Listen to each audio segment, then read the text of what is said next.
Bonjour, je m'appelle Marie-Laure Thévenot.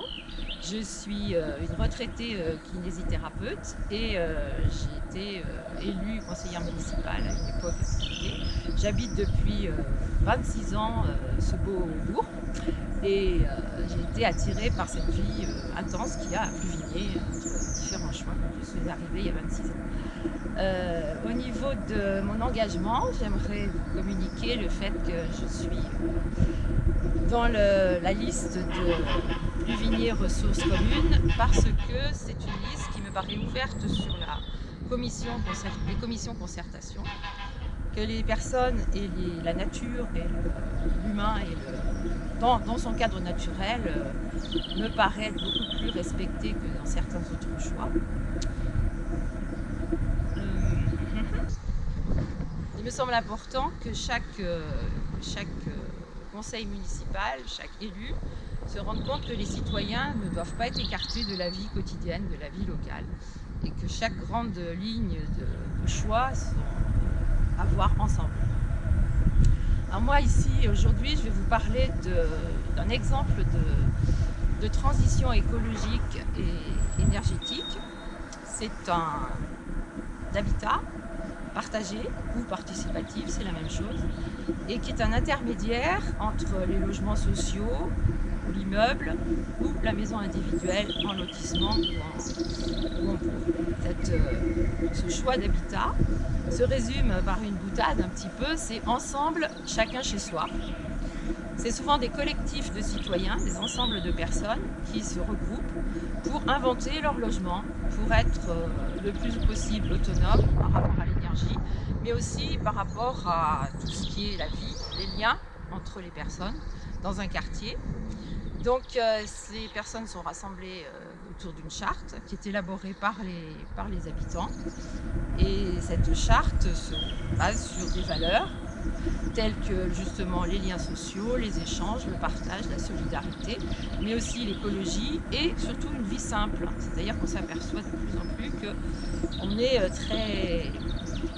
très sollicité par la publicité, très sollicité par acheter, par posséder beaucoup de choses, et puis on s'en sert très peu.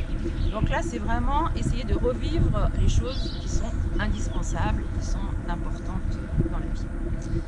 Alors, cette écologie se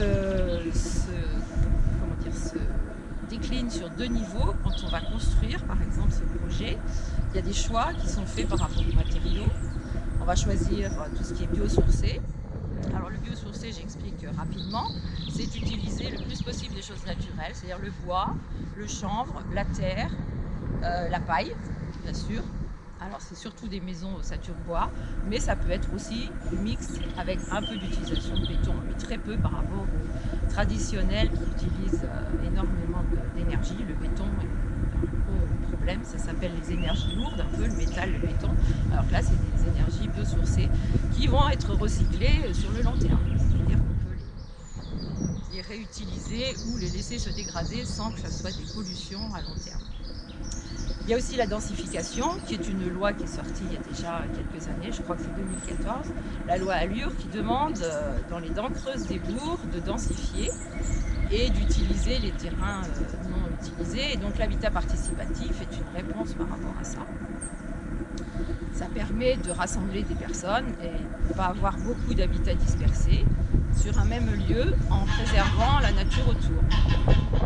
Ensuite, il y a les énergies renouvelables, bien sûr. Utiliser le solaire, utiliser le vent, utiliser tout ce qu'on peut localement qui est possible de faire. Par rapport au fonctionnement de l'habitat participatif, c'est le deuxième volet, ça c'était la construction, les choix pendant la construction. Pour le fonctionnement, on est aussi dans des recherches de récupération, donc l'eau de pluie peut servir pour les WC, pour la machine à laver, pour le jardin bien sûr. Les déchets, le tri, bien évidemment beaucoup de personnes le font, mais on oublie souvent que le tri c'est en amont, c'est quand on achète. C'est-à-dire qu'il faut arriver à changer ses habitudes et ne pas se retrouver quand on revient du supermarché avec une poubelle entière de déchets plastiques, de sacs, de ficelles, de je ne sais quoi. Donc acheter local, acheter bio le plus possible.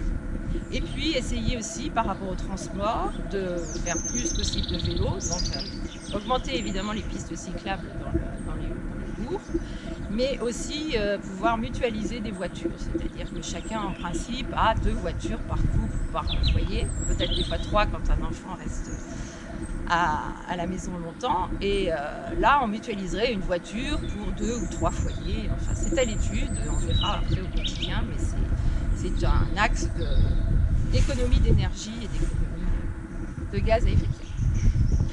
Voilà, et par rapport à cet habitat participatif, l'autre volet qui est très important, c'est le lien social.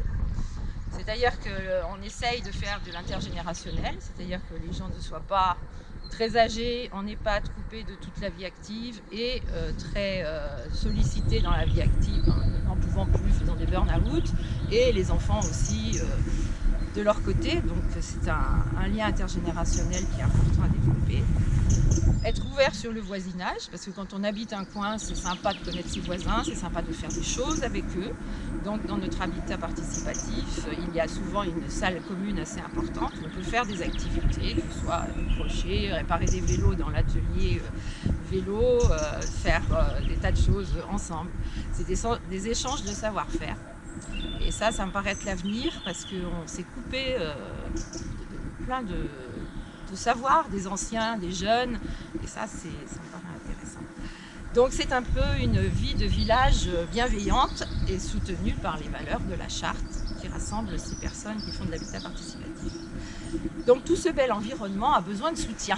Vous vous doutez, c'est pas simple, c'est beaucoup de travail, beaucoup de richesse, mais on est pas mal sollicité, donc il faut se renseigner sur l'administratif, sur le juridique, sur le financier. Et les mairies, les élus ont une grande part dans cet engagement pour changer la manière de voir l'habitat, éviter de couvrir nos terres de lotissement qui créent des problèmes ici. Enfin, bref. Voilà, donc c'est un projet d'habitat participatif et je vous incite à aller voir les documents. Bonne journée.